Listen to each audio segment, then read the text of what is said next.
Hey, what's up? It's Jared with State of Tech. This one's going to be a little bit different. We're going to talk about technology and anxiety. And the technology that we've introduced into our lives has become an extension of us.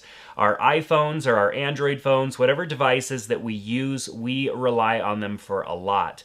And when we don't have them or something changes, it can produce some unrest within us. And I've experienced a little bit of that over the many years that I've been utilizing technology. But most recently, when I switched from my iPhone to the Galaxy Note 20 Ultra to spend some time with that phone. Now, I had been using the iPhone pretty much consistently, and I'd switch every now and then for a few minutes to an Android phone to test it. I'd be back on my iPhone, but I've been back on the iPhone for over a year without having any long-standing Android use, aside from just maybe utilizing it for testing. So when I switched over, I thought, I'm going to switch over to Android, and I'm also going to use an Android watch. So I didn't have my iPhone 11, and I didn't have my Apple Watch. I just had my Android phone and my Android watch. My Android watch was not connected to LTE, so it was only a Bluetooth and Wi-Fi connection to the phone. And of course, I just didn't have the phone fully set up yet. It was a brand new phone. And I took off. I had a job that had me gone all day, and I felt some anxieties when I went to grab my phone and it wasn't configured yet. I had some apps installed. They weren't really all signed into yet. I hadn't fully set up the phone yet, and I felt some anxiety. Now, not a huge anxiety attack or issue where I'm like, oh my gosh, or I'm shaking or anything. I mean, there are definitely different levels of anxiety, and I'm not here to talk about or diagnose or really get into what that looks or feels like. The conversation that I want to have here is more along the lines of how our technology, this thing that we've invited into our life that is supposed to improve our livelihood, can sometimes produce some anxiety and actually maybe not make things better all the time. So I just wanted to briefly talk about that a little bit here. So in that moment, I had this feeling of not being connected, of missing something. What if this? And it was an unrest that I had. And I recognized it as a little bit of anxiety because I have had some anxiety and a little bit of depression in the past. And so I've dealt with that. I've done some counseling, and I've learned about what that feels like and the triggers and the different things that start to happen physically to me when I start to feel those feelings. And so when I started feeling little aspects of those feelings over a phone, I really thought to myself, wow, what is this phone doing to me? It's supposed to be an assistant. It's supposed to be something that helps me with organization and structure and staying connected. But the need to be organized and connected has become something that we are maybe a little too attached to. And I think I was feeling that in that moment. I don't typically have a lot of notifications go off on my phone because I feel like I need to deal with them. And so I have a lot of them either turned off or silenced.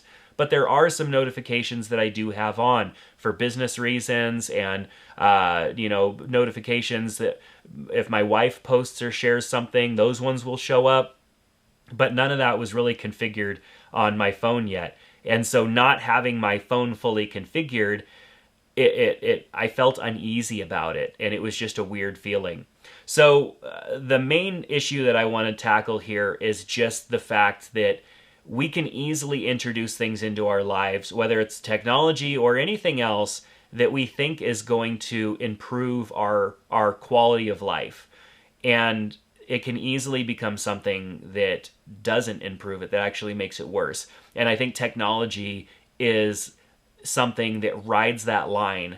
There's so much usefulness and benefit to technology. It helps us achieve so much more than we could achieve on our own, but we can also take it too far, get over-connected, get over optimized, and then when something is not right with that, we feel uneasy about it. And so when I didn't have my iPhone and I didn't have my Apple Watch, and I'm thinking like, oh, now I have to remember to keep my phone with me because my watch doesn't have an LTE connection. So I don't want to miss a call. I don't want to miss a text message from my wife or, something important. And, I'm not getting notifications for that because I haven't installed that app yet. Oh gosh, I don't want to miss out on that. What if I need, what if somebody tries to contact me or whatnot? I mean, there's just all of those, they just come up real quick. It's not like you're sitting there purposely thinking about these things. They're just little thoughts that bubble up, and then when all of them kind of bubble up together, it can get a little overwhelming and it can feel like a little bit of anxiety. So talking about technology and talking about how it can produce those types of feelings, I think it is super important that we have a good relationship with our technology in the same way that we would have a good relationship with anything else in our life. When our phone is connected to us 24/7, meaning we wake up and it's right next to us, it's the first thing we grab, we carry it with us as we're getting ready, we're eating breakfast and we're looking at it, we're connecting and utilizing it all day long, whether you're in work or school or whatever you're doing. When you get home, you're still holding the phone, you're utilizing it all the way till bedtime, and then you put it down next to you right before you fall asleep. Anything else in your life at that much excess would be toxic. Consuming alcohol from the moment you wake up to when you go to sleep is toxic. Having people that are constantly, like a phone, constantly coming at you with different things and needs and bugging you and notifying you or whatever, if that was an actual person, that would be toxic and we would have to distance ourselves from that person. So I think with our technology, we need to find a healthy balance. And the iPhone, Android, they've implemented these digital well-being tools that show us how much time we spend on our technology. But those tools, as neat as they are, that they track that stuff, it's easy to ignore them. It's easy to not pay attention to them at all. And it's extremely easy to just flat out turn them off. So what you need to do, and what I know I need to do, is implement healthy boundaries with our technology. The phone needs to be put on the charger somewhere else, not next to the bed. And even in the morning when you get up, what likely happened in the amount of time that you were sleeping? Probably not much. Let's not touch our phone for at least the first hour after getting out of bed.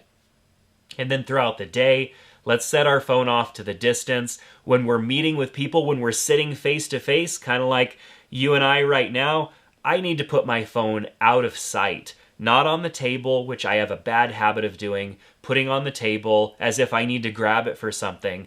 No, I need to put it away. And that means if I need to leave it in my pocket, which even though big phones and pockets are kind of hard, or bring something to put my phone in, or just flat out leave it in the car because I have a watch that has its own LTE connection, and if I get a call, I can see, and if it's important, I can answer it. I could put in an AirPod and answer it. I mean, there's solutions to these things.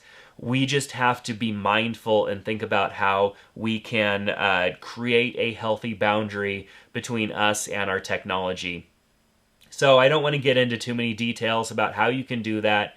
Your life is different from mine.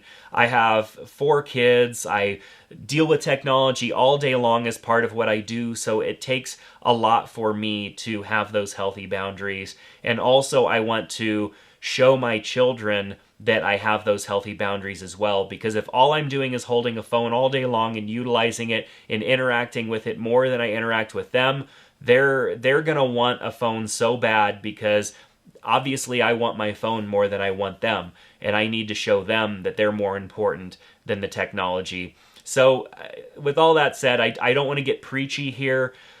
You have to deal with this in a way that works best for you. And I think as long as we are consistently thinking about being healthy with our technology use, we're going to be just fine, and we're not going to find ourselves having anxiety attacks or having big issues with our relationship to our technology. So I wanted to talk about this because we are going into a new phone season, new iPhones, new iPads, new Apple Watches, and into the Christmas season later on, where a lot of times we spend money on technology. So I just want you to think about this. How can you create some healthy boundaries between you and your technology so that you continue to be able to use the technology to benefit you in a healthy way without letting it become something that controls you, even though you're not meaningfully allowing it to do that. You're not going out saying, how can my phone control me today? It just accidentally happens, and then it becomes something that, creates these emotions and these stressors within us. And that's what I wanted to talk about, potentially finding ways to avoid today. So this is definitely a different video for me. It's definitely out of the normal, but I felt important to talk about it because it was so weird to have that feeling over my technology, and I know that that is not a feeling that I want to have in relation to my technology. So let me know what you think down in the comment section below. I'm sure everybody will have all sorts of opinions, but let's keep it nice and cordial and talk about how we can have a healthy boundary with our technology and how we utilize it in our lives so that it doesn't become something that we just have to get away from and go live off the grid out in the middle of nowhere so that we can regain some sort of sanity. That's what we're all trying to avoid. It's what I'm trying to avoid here with my relationship to technology. So thanks so much for watching this video all the way through. If you want more videos like this, let me know some topics and some thoughts that you have down in the comment section. I've got a lot of new content coming up, so click that subscribe and the bell icon next to it so you'll be notified when we put out new videos. But that's going to do it for today. Take care, and we'll see you next time.